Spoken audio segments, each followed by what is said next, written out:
અને વિજ્ઞાનનો અનેરો સંગમ એટલે જ્યોતિષ गुरु डॉक्टर पंकज नागर। दुनिया में जो अदृश्य है वही सबसे बलवान है, जैसे कि स्वयं भगवान, और दूसरे हैं ग्रह के स्वरूप में राहु महाराज।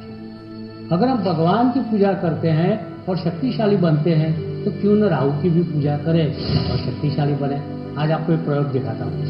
एक छोटे से कटोरे के अंदर थोड़ा सा पानी भर के उसके अंदर 10 बूंद नील के, जिसको इंग्लिश में बोलते हैं अल्ट्रामरीन या इंडिगो, गुजराती में जिसको बोलते हैं गड़ी, उसके साथ 7 जौ के दाने भी डालिए, जिसको इंग्लिश में बोलते हैं बार्ले, और 7 दाने सरसों के भी उसके अंदर मिक्स कीजिए।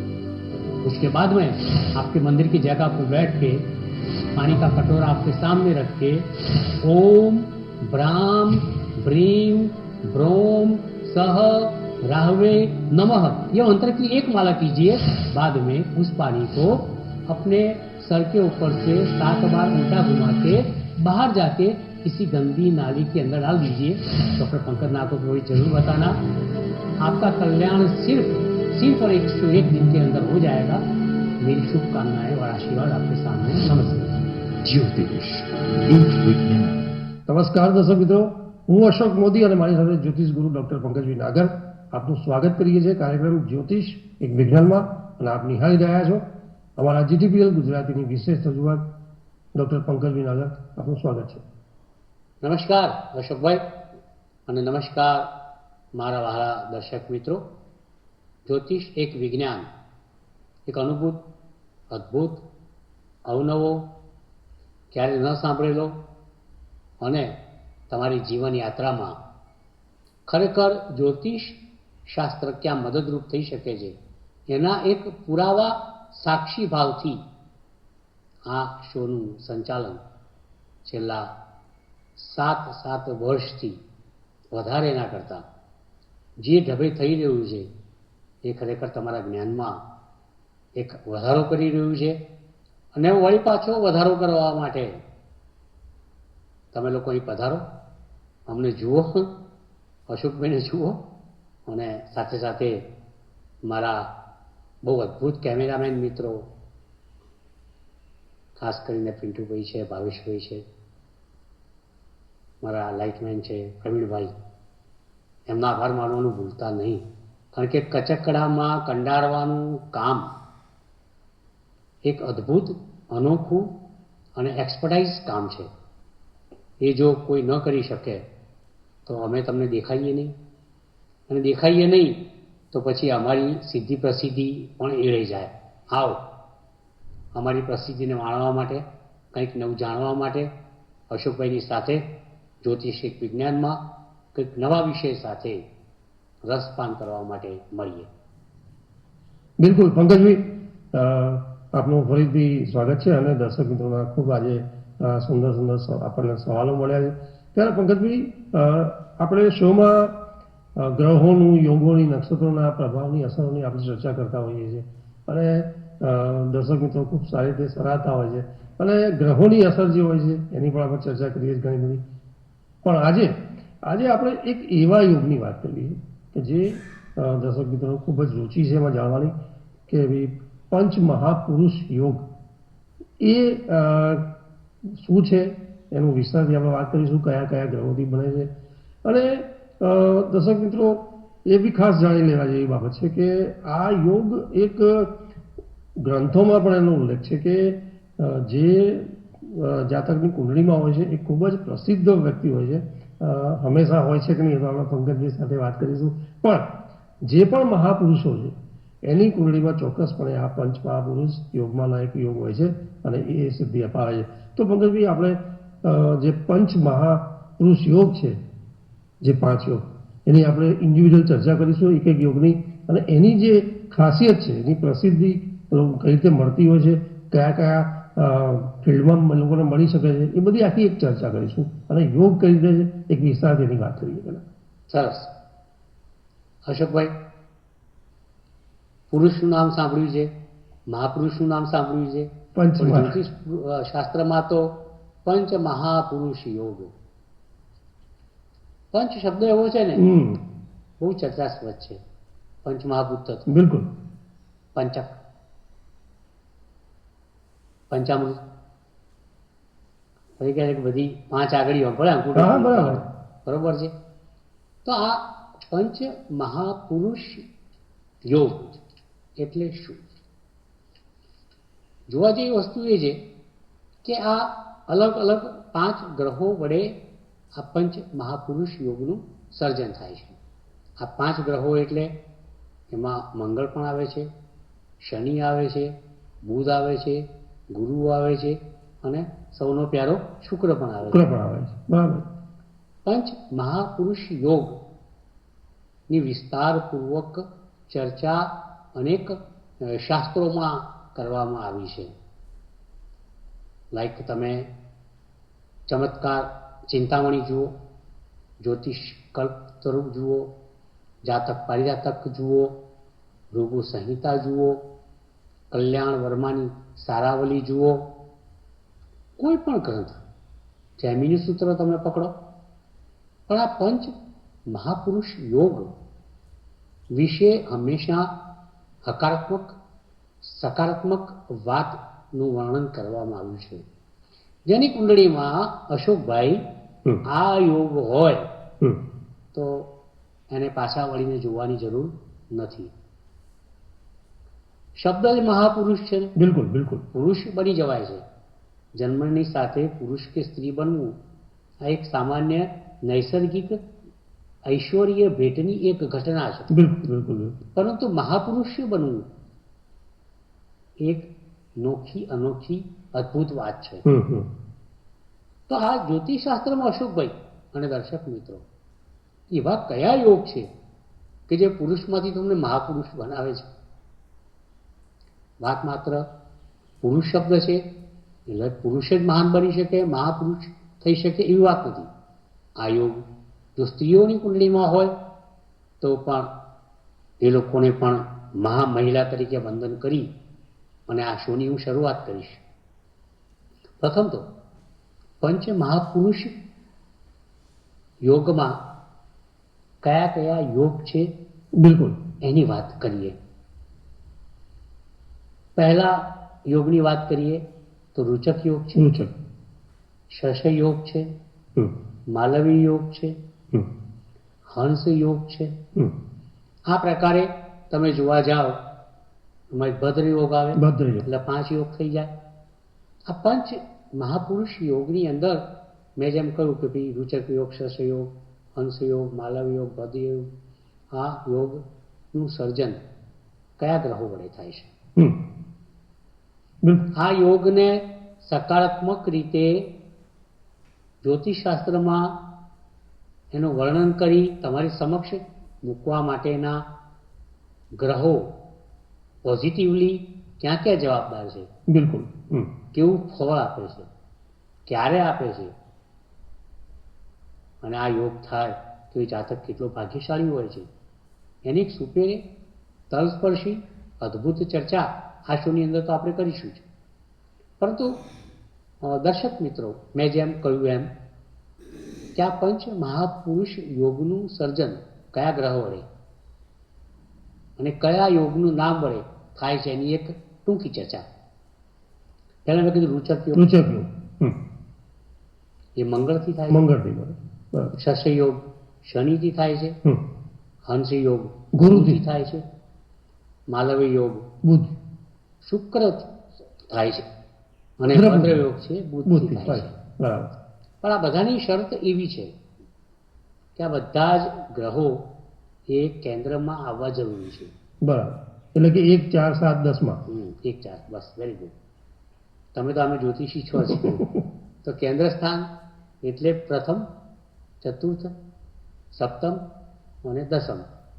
પ્રથમ સ્થાન એટલે લગ્ન સ્થાન, ચતુર્થ સ્થાન એટલે સુખ સ્થાન, સપ્તમ સ્થાન એટલે હાહાકારનું સ્થાન, પતિ પત્નીનું, બરાબર. દાંપત્ય જીવનનું, અને 10મું સ્થાન એટલે કર્મ સ્થાન, પિતાનું સ્થાન. હમ તો આ 4 સ્થાનની અંદર મેં વર્ણવેલા ગ્રહો જો પોતાની ઉચ્ચ રાશિની અંદર બિરાજમાન થાય, બરાબર.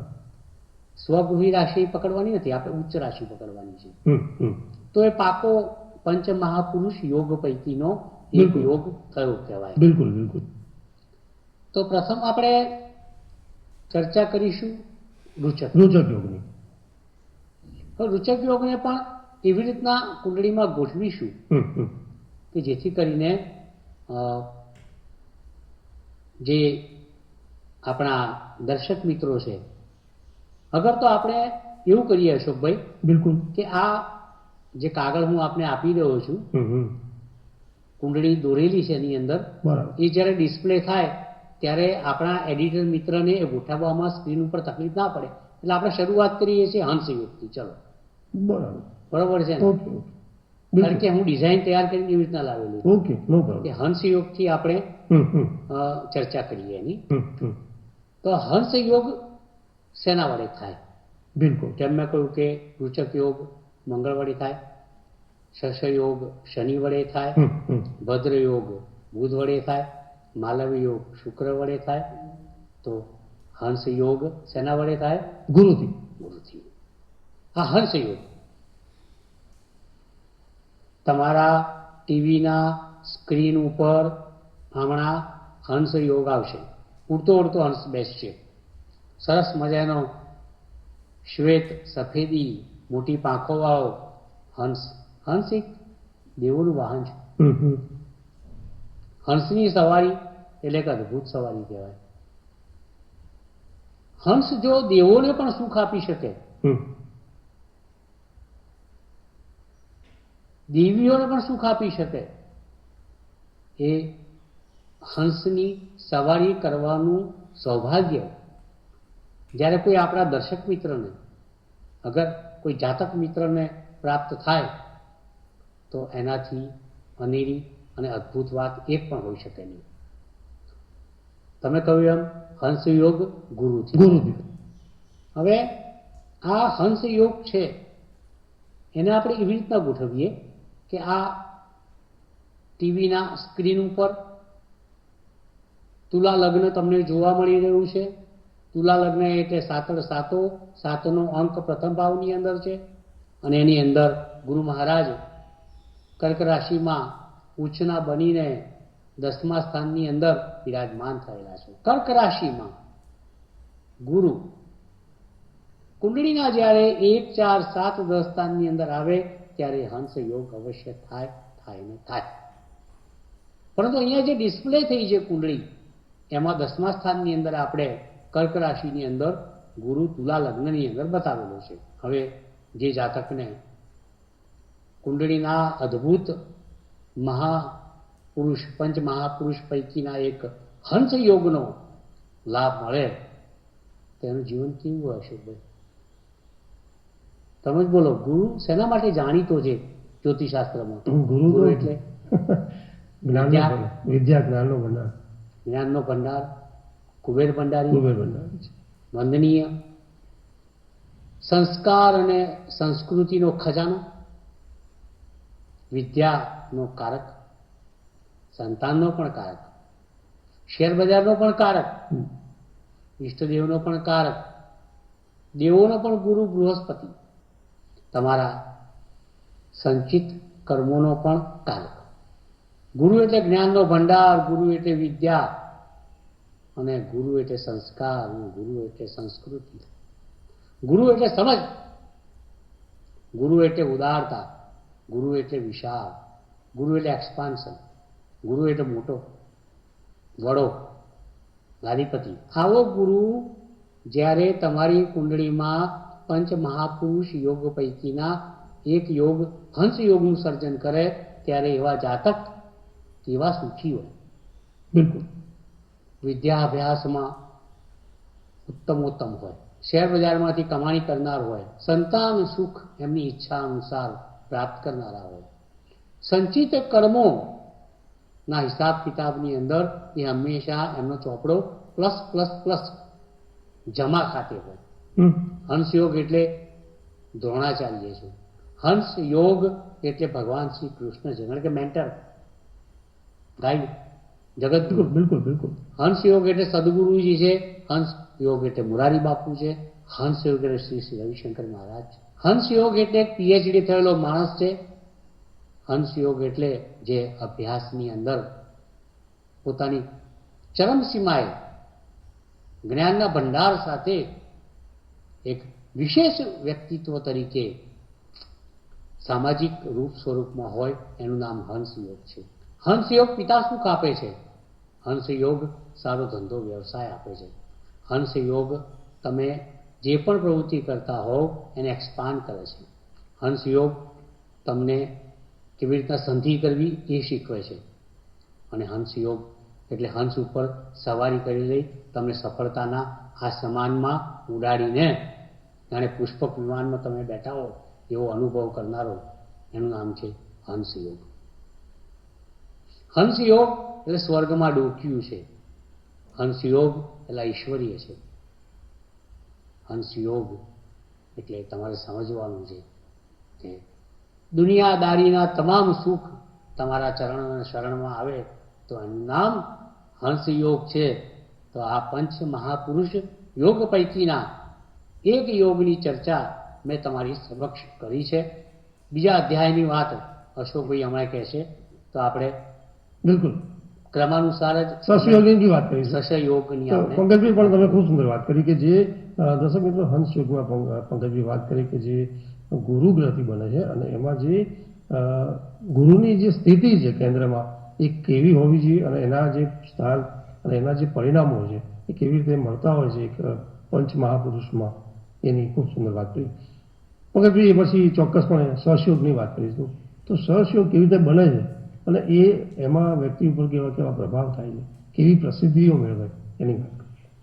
તો અશોકભાઈ આપણે એક ચોખવટ બહુ જરૂરી છે અહીંયા કે ગુરુ શનિ મંગળ બુધ શુક્ર બધા ગ્રહોથી જે આ પંચ મહાપુરુષ પૈકીના યોગનું સર્જન જન્મકુંડળીમાં થાય પણ એમાં ગ્રહો સ્વગૃહી નહીં પણ ઉચ્ચના હોવા જરૂરી ઉચ્ચના હોવા જોઈએ, બરાબર. જેમ હંસ યોગની અંદર ગુરુ કર્કનો હોવો જરૂરી છે.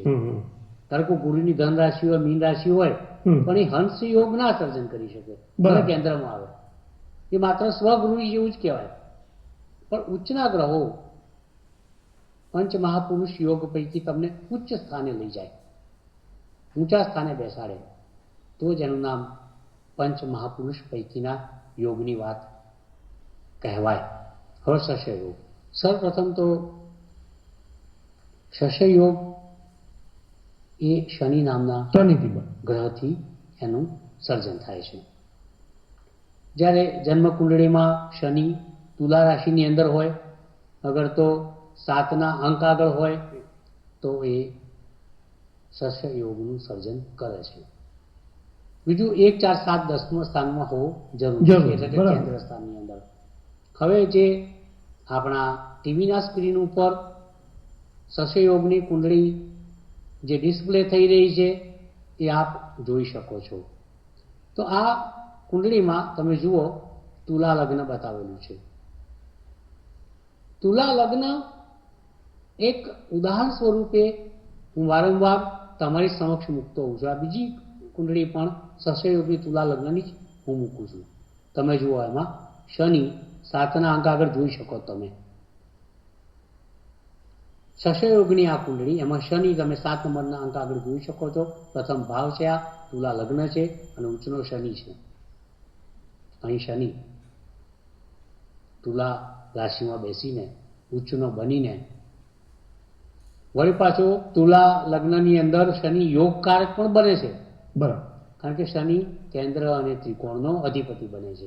આ તુલા લગ્ન જે તમે ટીવીના પડદા ઉપર જોઈ રહ્યા છો એમાં તમે જુઓ કે ચતુર્થ સ્થાનનો સ્વામી પણ શનિ છે અને પંચમ ભાવનો સ્વામી પણ શનિ છે. એટલે કેન્દ્રનો સ્વામી પણ શનિ છે અને ત્રિકોણનો સ્વામી પણ શનિ છે, જે તુલા લગ્નમાં લગ્ન સ્થાને તુલા રાશિમાં ઉચ્ચનો થઈ અને વિરાજમાન થયો છે.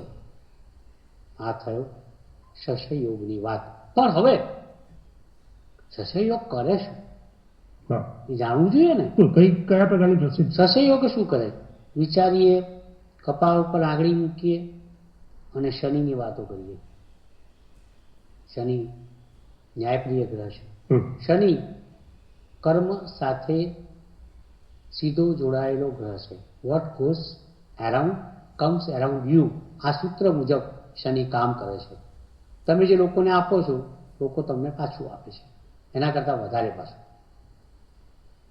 તો આ શશય યોગ છે, એક જબરજસ્ત સર્જનાત્મક યોગ છે. શનિનો અહીં રોલ બહુ મોટો છે.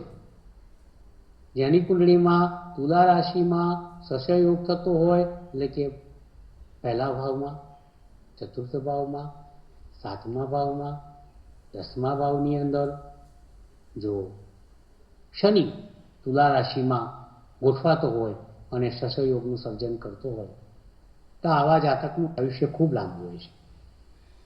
આવા જાતકની સમજદારી અશોકભાઈ જબરજસ્ત હોય છે. બરાબર. આવો જાતક દરેક કસોટી, પીડા અને કષ્ટને હસતામુખી ઝીલનારો હોય છે. દીર્ઘાયુ હોય છે, તંદુરસ્ત હોય છે.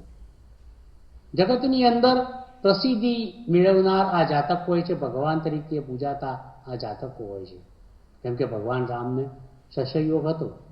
કેટલાય નેતાઓને પણ શશય યોગની કુંડળીઓ મેં જોયેલી છે. એ લોકો વડાપ્રધાન પદ સુધી પહોંચી ગયેલા છે.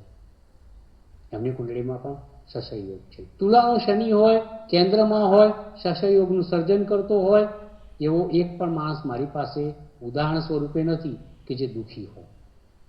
કર્મવાદી હોય, ન્યાયપ્રિય હોય, સંપત્તિવાન, ધનવાન હોય અને પ્રસિદ્ધિ, સિદ્ધિ તો એમને હસ્તગત હોય. એમની હથેળીમાં લખેલી હોય સિદ્ધિ ને પ્રસિદ્ધિ. એનું નામ શશય યોગ છે. એનું નામ કેન્દ્ર સ્થાનમાં આવેલો ઉચ્ચનો 7ના અંક આગળ આવેલો શનિ છે. અને શશ શબ્દનો મતલબ જ થાય છે કે ઠંડો. શશ પરથી શશી આવે છે અને આ સીધો આ ચંદ્રની ઠંડક સાથે જોડાયેલો. ભલે શનિની વાત છે, પણ ત્યાં ચંદ્રની ઠંડક છે. ઘણા લોકોને શશક યોગ પણ કહે છે. શશક યોગ એટલે કે ચંદ્રની શીતળતા, એની ઠંડક, એની મૃદુતા, એની ઝડપ, એની ગતિ, જે આ યોગ સાથે જોડાયેલી હોય છે. પણ મૂળભૂત રીતે કામ કરે છે એમાં શનિ. જેની કુંડળીમાં શશય યોગ હોય, શનિ ઉચ્ચનો કેન્દ્રમાં હોય અને મનની તકલીફ ન પડે. આ કોઈ ફની વાત નથી, પણ આ ખરેખર એક સટીક, જબરજસ્ત અને પુરવાર થયેલી એક જ્યોતિષિક ઘટનાનો આ એક પંચમહાપુરુષ યોગ પૈકીનો એક મહાયોગ, જે શનિ કેન્દ્રમાં ઉચ્ચમાં બેસે એના વડે સર્જાતો યોગ એટલે શશ યોગ. હવે બાકીના યોગની પછીના એપિસોડમાં આપણે ચર્ચા કરીશું. ત્યાં સુધી રજા. બિલકુલ પંકજભાઈ સાચી વાત કરી, પણ દર્શક મિત્રો સમયની મર્યાદા છે, એટલે જે બાકીના યોગમાંના જે 5 યોગમાંથી આપણા જે 2 યોગની તો ચર્ચા કરી છે. આઈ થિંક તમે હંસ યોગ અને શશ યોગની થોડીક માહિતી આપણે શરૂઆતમાં રોચક યોગની પણ લીધી હતી, પણ એની પણ આપણે વિસ્તારથી વાત કરીશું નેક્સ્ટ એપિસોડમાં. તો દર્શક મિત્રો, જે સવાલો હતા અને જે આપણા આતુરતા હતી કે પંચ મહાપુરુષ યોગમાં જે 5 યોગ છે એ કયા પ્રકારની સિદ્ધિઓ અપાવે છે, અને એમાં જે કેન્દ્ર સ્થાનમાં પંકજભાઈએ જેમ કહ્યું કે જે પ્રમાણેની ઉચ્ચ રાશિના જે ગ્રહોની જે પરિસ્થિતિઓ એ ચોક્કસ વ્યક્તિને મહાપુરુષ બનાવતી હોય છે. પંકજભાઈ, નેક્સ્ટ એપિસોડમાં ફરીથી આપણે કેરી ઓન કરીશું આગળના યોગને લઈને.